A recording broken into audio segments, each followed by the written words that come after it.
My best friend slept with my roommate who's about to get married. The truth I revealed shattered everything. Living with my buddy Steve, who was about to get married, and hanging out with my best friend Emma were usually the highlights of my days. I'm 25, pretty laid back, and have always kept things simple. Steve, 27, had everything figured out, especially with his wedding around the corner. He and his fiancée Sharon seemed perfect for each other, like something out of a romantic movie. Emma, my best friend since college, was full of life, always laughing and making everyone around her feel better. We were like two peas in a pod, but in a completely brother-sister kind of way. She often came over to our place, making our apartment feel more alive. But then things started to change. Emma and Steve began to get a bit too close. More than what you'd expect from just friends.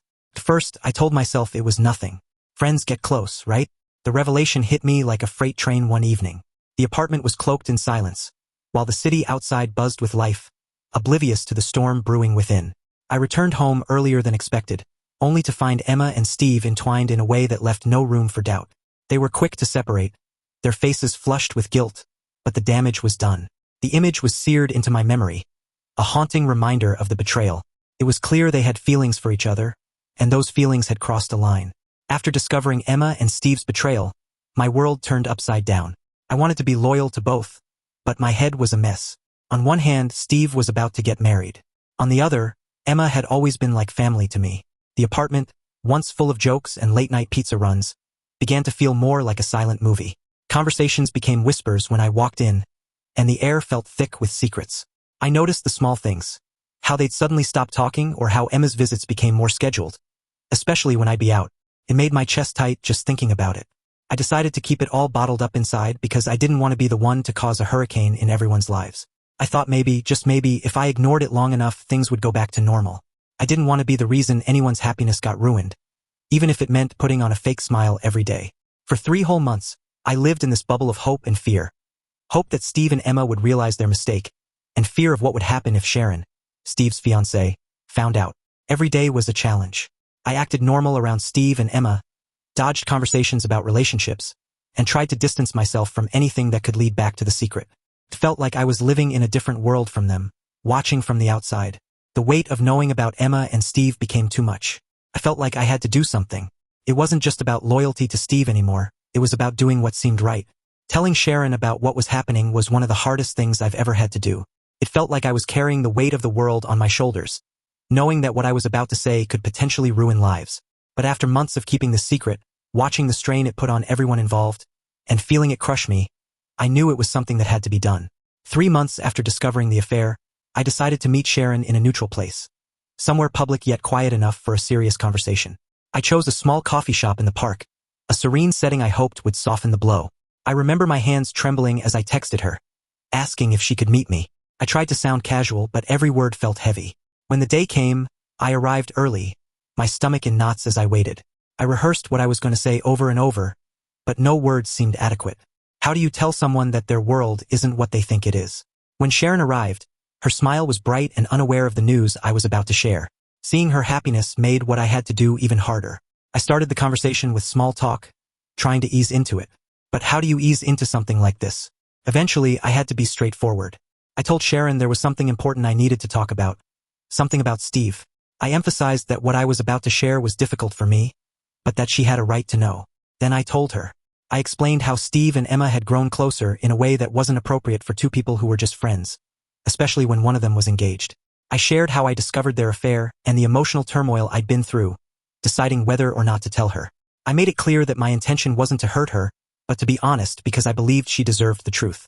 As I spoke, I watched Sharon's face transform, from confusion to shock, and then to something indescribable. It was a mix of hurt, betrayal, and disbelief. She asked a few questions, her voice shaky, and I answered as honestly as I could, providing the details she sought. It was heartbreaking to watch her process the information, to see the reality sink in.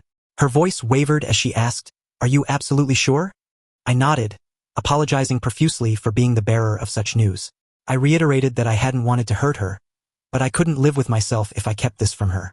After a long, heavy silence, Sharon thanked me, not in a way that felt like gratitude but more like a formality. Her composure cracked as she got up and left the coffee shop, her movements mechanical. I stayed behind, my own emotions a tangled mess. The next few days were like walking through a minefield. Sharon confronted Steve, and the fallout was explosive. Though I wasn't there to witness it, Steve made sure I knew he blamed me for everything. That night, he stormed into our apartment, his face a mix of fury and panic. "How could you?" he shouted, over and over, like a broken record. I tried to explain my side, saying I couldn't stand by and watch him make such a monumental mistake. But Steve wasn't having it. To him, I had betrayed him. Emma's reaction was equally painful. She was a mix of anger and sadness, accusing me of backstabbing them. "I thought you were my friend," she said, her voice shaking. Our once strong friendship began to crumble. Conversations became awkward, filled with silences and unspoken resentment. The atmosphere at the apartment turned icy. Steve and I barely spoke, and when we did, it was only about essentials. Emma stopped coming over altogether. Our group of friends noticed the tension and began taking sides. Suddenly, I found myself isolated. Felt like high school all over again, only lonelier. Living in the apartment became unbearable. Eventually, Steve decided he couldn't live with me anymore, and I couldn't blame him. I searched for a new place quickly, desperate to leave. The day I moved out was quiet. Steve didn't help, and there were no goodbyes. It was a silent end to a chapter of my life I thought would last much longer. In the weeks that followed, the pieces of my life slowly began to fall into place. Moving into a new apartment, a small but cozy space, felt like a fresh start. For the first time in months, I felt a glimmer of peace. I reconnected with old hobbies, joined a local soccer team, and even picked up guitar lessons. These activities brought me into new social circles, helping me rebuild my life. Emma and I eventually reconnected. She reached out with a tentative text, and we began the slow process of repairing our friendship. It wasn't the same as before, but it was something. A new kind of bond, built on mutual understanding and growth. Steve and I also crossed paths again, at a mutual friend's wedding. The encounter was awkward but civil. We had a heartfelt conversation, exchanged apologies, and found a way to coexist in each other's lives, though from a distance. Looking back, I often wonder if things could have been different if I had stayed silent. But deep down, I know I made the right choice. The truth was heavy, but carrying lies would have been heavier. The price of honesty was high. I lost friendships and faced heartache. But lying to myself and everyone else would have cost even more. Years down the line, I reflect on that tumultuous period not as a time of loss but as a time of growth.